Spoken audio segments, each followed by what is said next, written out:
It's Friday evening. Your phone buzzes with an invitation. Dinner, people, noise, the kind of night that's supposed to feel exciting. And somewhere inside you, something quietly contracts.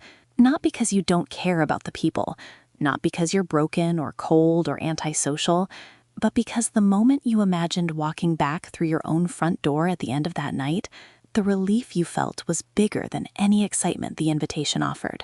So you stayed home. And it was the right choice. And you knew it the second you put on your softest clothes, turned on the lamp in the corner, and felt your shoulders finally drop. Most people don't understand this. They call it introversion, laziness, fear. They ask if you're okay. They suggest you need to get out more. But what they're missing, what almost everyone misses, is that your relationship with home is not about avoiding life. It's about something far more psychologically sophisticated than that. You're not hiding. You're restoring. There's a concept in neuroscience called the default mode network, the part of your brain that becomes most active not when you're doing things, but when you're allowed to simply be. It's responsible for self-reflection, emotional processing, creative thinking, and the quiet work of making sense of your own life. And here's the thing, that network needs stillness to function. It needs an environment that doesn't demand. It needs exactly what your home gives you. When you stay home, you're not switching off. You're switching inward. And for certain kinds of minds, sensitive, observant, deeply interior minds, that inward space is where the most important work happens. Think about what the outside world actually costs you. Every interaction requires a kind of translation. Reading the room, managing impressions, tracking social cues, calibrating your responses to fit the expectations around you. For some people, this is effortless. For you, it's more like running a background program that never fully closes. By the end of a day in the world, you're not just physically tired. You're something closer to overstimulated. The noise has gotten inside you, and the only place that noise quiets down is here, in this space you've built, where nothing is performing and nothing is asking anything of you.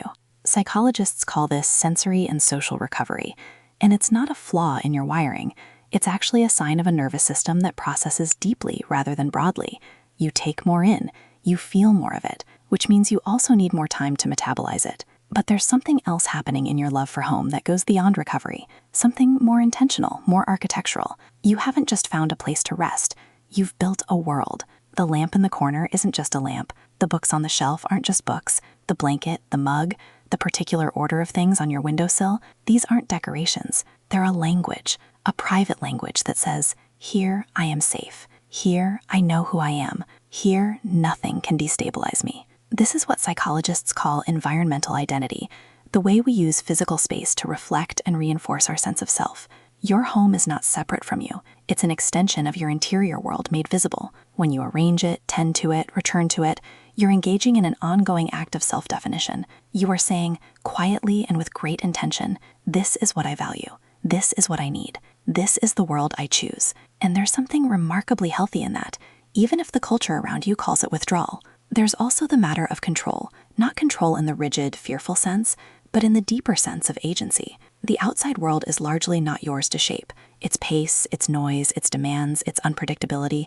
You move through it, but you cannot truly govern it. Home is different. Home is the one place where you decide. The temperature, the light, the sounds, the silence, the rhythm of the hours. Research in environmental psychology shows consistently that perceived control over one's immediate space is directly linked to lower anxiety, greater emotional stability, and stronger sense of self. When you choose to stay home, you're choosing the only environment where your nervous system can stop bracing. And sometimes, if you're honest, there's a shadow side to all of this. Sometimes staying home is also staying away from conversations that feel like too much effort, away from a version of yourself you're not sure you want to perform right now, away from the particular exhaustion of being seen when you feel invisible to yourself. There are evenings when the candle and the book are not just rituals of pleasure, but something closer to a shelter, when the softness of home is the only thing standing between you and a feeling you're not ready to name yet. This isn't weakness, but it's worth knowing, because the home you love so much is most powerful when it's a place you choose freely, not a place you retreat to because the world has made you feel too small to exist in it. The difference between sanctuary and hiding is intention, and only you can feel which one it is on any given night. What's true regardless is this: your love for home is not a personality defect awaiting correction. It is a considered, psychologically coherent response to the kind of person you are, and the kind of world we live in. It is the choice of someone who understands that not all meaningful living happens in loud, visible, crowded places. Some of the most important things, the thinking, the feeling, the becoming, happen in quiet rooms, in slow evenings, in the space between one breath and the next. The women who love staying home are not missing out on life. They are living it in a register that most people are moving too fast to hear. They are building something that can't be photographed or posted or admired by a crowd. They are building interiority, depth, a relationship with their own inner world that remains steady regardless of what the outside one does. Your home is not a retreat from your life. It is where your life actually lives. And there is nothing small about that.